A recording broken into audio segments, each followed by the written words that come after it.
नमस्कार दोस्तों आपने एसआईपी के बारे में तो बिल्कुल सुना ही होगा, क्योंकि आप ये वीडियो देख रहे हैं इसलिए आप एसआईपी के बारे में जानते होंगे। पर क्या आपने कभी सोचा है कि जो आपकी एसआईपी की तारीख है वो भी आपके रिटर्न्स को अफेक्ट कर सकती है? सुनने में शायद थोड़ा सा आपको अजीब लग रहा होगा, लेकिन इस बारे में भी कुछ लोग बात करते हैं। कुछ लोग कहते हैं कि यार एसआईपी की जो डेट है वो 10 तारीख के आसपास ही होनी चाहिए, तो कुछ लोग कहते हैं कि वो 10 और 20 के बीच में होनी चाहिए, तो कुछ लोगों का मानना है कि वो मंथ एंड में होनी चाहिए, उससे हमें रिटर्न्स बेटर मिल सकते हैं।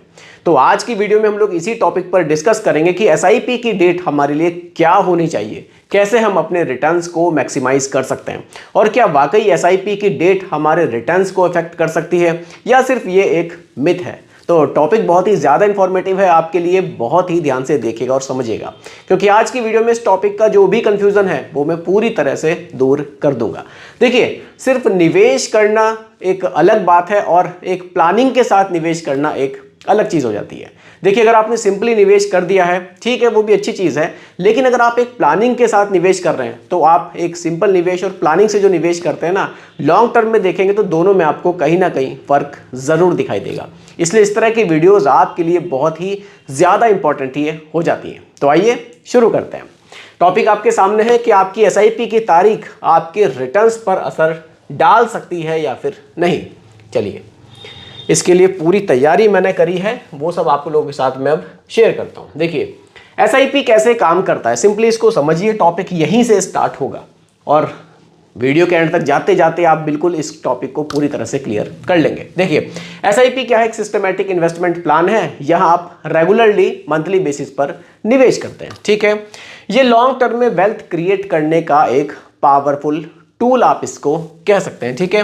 एसआईपी में आप हर महीने एक फिक्स डेट पर इन्वेस्ट करते हैं। हर आदमी अपनी कोई ना कोई एक डेट सिलेक्ट कर लेता है, कोई 5 तारीख, कोई 7 तारीख, 10 तारीख, 15 तारीख, 20 तारीख, जो भी है, सब लोग अपनी मर्जी से एक डेट सिलेक्ट करते हैं और अपनी एसआईपी को कंटिन्यू करते हैं। देखिए, ये जो तरीका है ये मार्केट की वोलेटिलिटी को इम्पैक्ट को मार्केट के जो वोलेटिलिटी का जो इम्पैक्ट है उसको कम करता है, क्योंकि यहाँ मार्केट के हर लेवल पर आप निवेश करते हैं। आप मार्केट के अप्स में भी निवेश कर रहे हैं और मार्केट के डाउन में भी यहाँ निवेश कर रहे हैं। देखिए, एसआईपी के थ्रू आप मार्केट के हाई पॉइंट्स पर अगर निवेश करेंगे तो आपको यूनिट्स कम अलॉट होगी, क्योंकि एनएवी का प्राइस बढ़ जाएगा।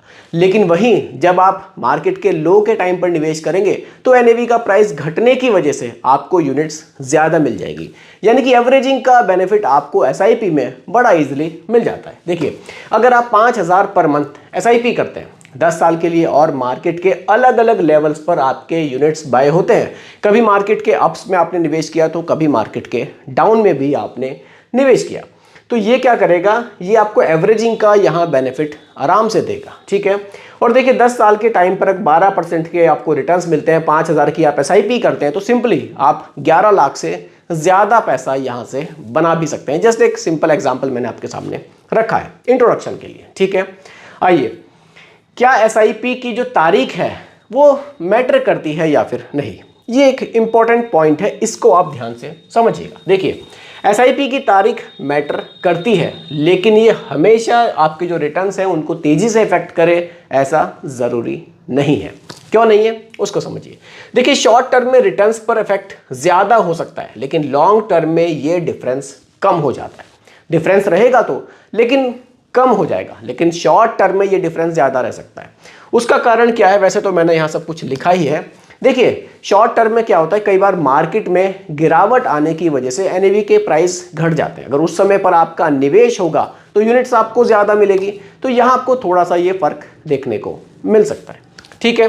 देखिए, मार्केट की वोलेटिलिटी के टाइम पर आपकी एसआईपी डेट का इम्पैक्ट ज़्यादा होता है, जैसे मार्केट करेक्शन में, जियोपॉलिटिकल इवेंट्स में, या फिर ग्लोबल फाइनेंशियल क्राइसिस के दौरान, ठीक है।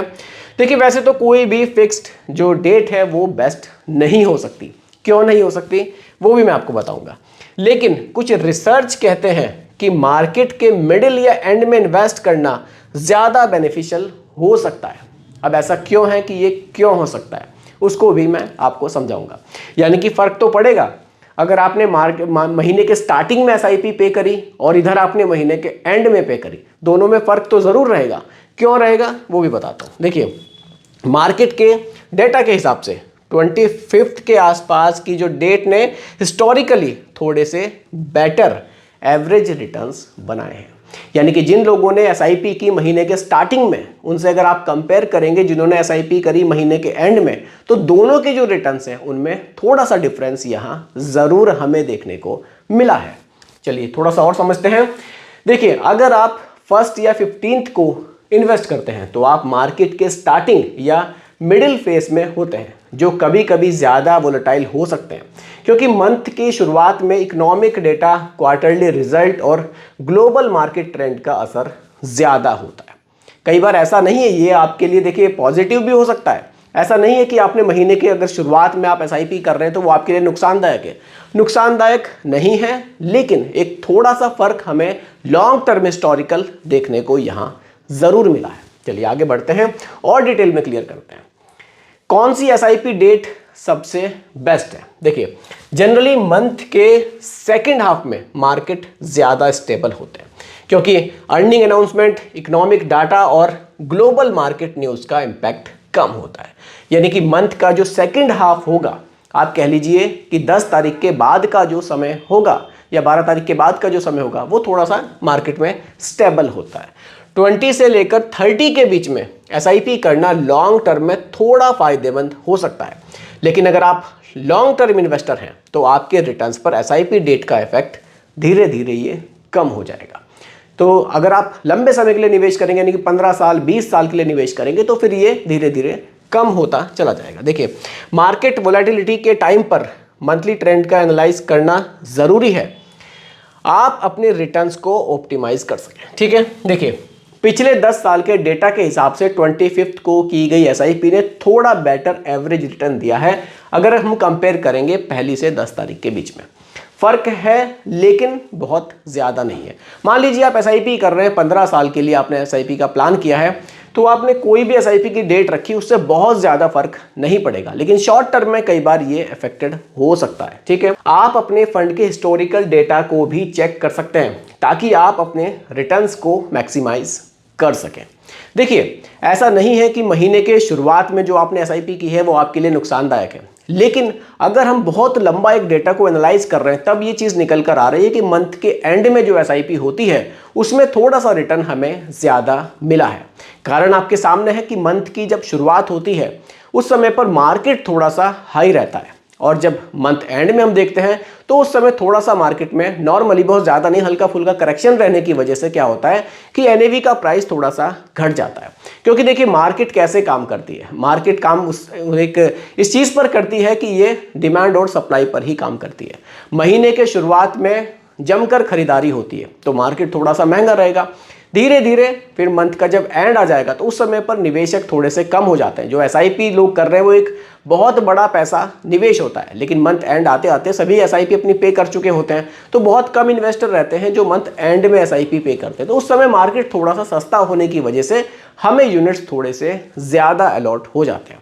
एक बस बेसिक सा ये डिफरेंस मैं आपको यहाँ समझाने की कोशिश कर रहा हूँ। ठीक है, ये अब पर्सनलाइजेशन इज द की, इसको समझना ज़रूरी है। देखिए, हर इन्वेस्टर की जो रिस्क टॉलरेंस है, उसके जो फाइनेंशियल गोल्स हैं, वो उसी के अकॉर्डिंग अपनी एसआईपी करता है। अब सभी के लिए मंथ एंड में एसआईपी करना पॉसिबल नहीं है। मान लीजिए आप एक सैलरीड पर्सन है, आपको हर महीने सैलरी मिलती है, सैलरी आपकी 1 तारीख से लेकर 5 तारीख या 7 तारीख के बीच में आती है, तो आपकी जो एसआईपी डेट है वो 10 तारीख तक के आसपास होनी चाहिए। अगर आप एक सैलरीड पर्सन है, सैलरी आपकी 7 तारीख तक आ जाती है और आप अपनी एसआईपी डेट को 25 पर ले जाएंगे, ये चीज़ देखकर कि यार मंथ के एंड में जो एसआईपी है वो मुझे बेटर रिटर्न्स दे रही है, तो ये आपके लिए ज़्यादा फायदेमंद नहीं होगा। क्योंकि कई बार ऐसा होता है कि मंथ एंड तक आते आते हम अपनी एसआईपी को पे ही नहीं कर पाते हैं। तो उससे तो अच्छा है कि हम अपनी एसआईपी को टाइम पर पे करें, तो ये हमारे लिए ज़्यादा फायदेमंद होगा। पता चला हमने थोड़ा सा इस चीज़ को समझ कर कि यार मंथ एंड में ज़्यादा फ़ायदा है, हम एसआईपी को वहाँ ले गए, हमसे 1-2 एसआईपी हमारी बाउंस हो गई, तो वो हमारे लिए कहीं ना कहीं ज़्यादा नुकसानदायक हो जाएगा। देखिए, अगर आप सैलरीड पर्सन नहीं है, आपका कैश फ्लो अच्छा है, तब आप अपनी एसआईपी की डेट बिल्कुल 20 तारीख के बाद रख सकते हैं, कोई दिक्कत नहीं है। लॉन्ग टर्म में कहीं ना कहीं थोड़ा बहुत इफेक्ट आपको ज़रूर देखने को मिलेगा। लेकिन अगर आप सैलरीड हैं, उस इफेक्ट के चक्कर में कहीं आप लॉस ना ले लें, इसलिए इस चीज़ को भी समझना ज़रूरी है कि जो आपकी एसआईपी डेट है वो आपके अकॉर्डिंग होनी चाहिए, जिसको आप इजीली हर महीने डिसिप्लिन में पे करते रहें। ये चीज़ समझनी यहाँ ज़रूरी है। ये मैंने लिखा भी है यहाँ पर, देखिए मंथली सैलरी अर्नर के लिए 5th से लेकर 15th बेस्ट हो सकता है, जबकि बिजनेस ऑनर्स के लिए मंथ के एंड में इन्वेस्ट करना बेटर हो सकता है। ये चीज़ समझनी ज़रूरी है। देखिए अगर आपकी सैलरी 7 को आती है तो 10 या 15 को SIP बेटर हो सकती है, ताकि आपके बैंक अकाउंट में सफिशिएंट बैलेंस हो और ऑटो डेबिट आपका फेल ना हो। बिजनेस ओनर हैं, उनका कैश फ्लो में ठीक ठाक है, तो वो मंथ के एंड में अपनी SIP कर सकते हैं। ये उनके लिए ज़्यादा बढ़िया ऑप्शन हो सकता है। देखिए तो दोस्तों जो SIP का निवेश करने का एक तरीका है, SIP की जो डेट है वो आप अपने हिसाब से रखिए। जो थोड़ा बहुत डिफरेंस है वो मैंने आपको यहाँ समझाने की कोशिश की है, लेकिन कभी भी एक छोटे से लालच के चक्कर में आकर एकदम से कोई गलत डिसीजन लेना भी ठीक नहीं है। देखिए आप एक सैलरीड हैं तो बिल्कुल मैं आपसे यही कहूँगा कि आपकी जो SIP डेट है वो ऐसी डेट होनी चाहिए जिसको आप इजीली पे कर सकें, ऑटो डेबिट इजीली हो सके। लेकिन अगर आप एक ऐसे पर्सन है, आपका कैश फ्लो ठीक है, तो बिल्कुल आप अपनी SIP की डेट को 20 के बाद रख सकते हैं। तो दोनों ऑप्शंस हैं आपके सामने। अब आप जिसमें सूट करते हैं उसके हिसाब से आप अपनी SIP डेट को सिलेक्ट करिएगा। और ये आप मुझे कमेंट सेक्शन में ज़रूर बताइएगा कि आप SIP को किस डेट को अपनी पे करते हैं और कितना टाइम से आप SIP को कंटिन्यू चला रहे हैं। तो दोस्तों यही आज की वीडियो का टॉपिक था। उम्मीद करता हूँ कि टॉपिक आपको पसंद आया होगा। बाकी रिकमेंडेशन नहीं है, सिर्फ एजुकेशनल पर्पस वीडियो आप लोगों के लिए बनाई गई है। पसंद आई हो लाइक शेयर कीजिएगा, चैनल पर नए हैं सब्सक्राइब कीजिएगा। मिलते हैं जल्दी एक और नई वीडियो के साथ। धन्यवाद।